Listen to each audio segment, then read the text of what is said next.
One of the challenges with getting direct feedback from the market is that, as a general rule, we don't sit at the customer face.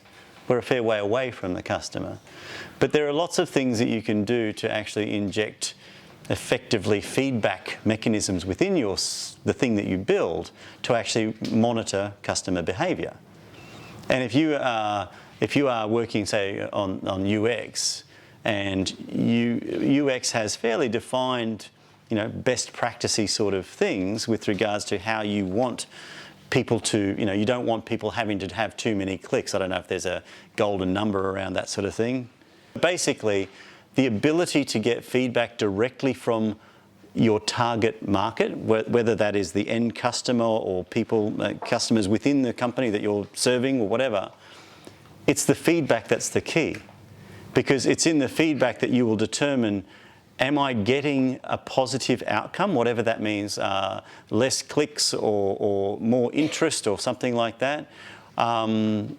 And feedback could be more revenue, feedback could be more Google reviews. You need to really understand what you're trying to achieve, i.e. set the target so that you can effectively then measure it.